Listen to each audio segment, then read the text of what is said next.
हाय, hello, नमस्कार मंडळी. मी प्रियंका माझ्या यूट्यूबच्या शॉर्ट्समध्ये तुमचं खूप मनापासून स्वागत करते. तर आज मी नाश्त्याची चौथी रेसिपी तुम्हाला दाखवणार आहे. थोडा वेगळ्या पद्धतीने बनवली गेलेली आहे. माझी आई माझ्या टिफिनमध्ये ही रेसिपी आम्हाला बनवून द्यायची. झटकीपट बनते त्यासाठी. तर काय आहे रेसिपी चला बघूयात. तर ही कोणती पारंपरिक ऑथेंटिक अशी रेसिपी नाही आहे.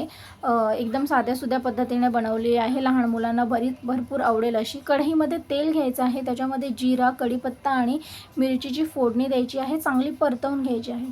त्याच्यामध्ये चवीप्रमाणे हळद घालून घ्यायचं आहे. हळदीचा पण कच्चेपणा जाईपर्यंत ती परतवून घ्यायची आहे. अशा पद्धतीने काही.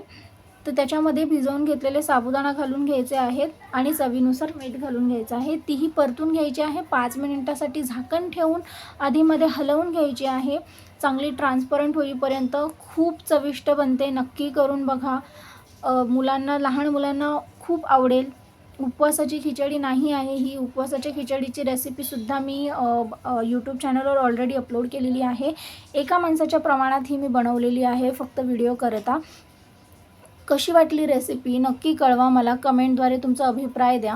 व्हिडिओला लाईक करा, चॅनलला सबस्क्राईब करा. अशाच नवीन नवीन रेसिपीजसाठी मी नक्की प्रयत्न करत आहे की छान छान रेसिपी ज्या माझ्या घरात बनवल्या जातात, ज्या माझ्या आईने मला शिकवल्या आहेत किंवा आम्हाला करून घातल्या आहेत, त्या मी बनवून दाखवण्याचा प्रयत्न करत आहे. तर व्हिडिओ आवडली तर व्हिडिओला लाईक करा. खूप चविष्ट बनते. बघा किती सुंदर दिसत आहे. Thank you for watching.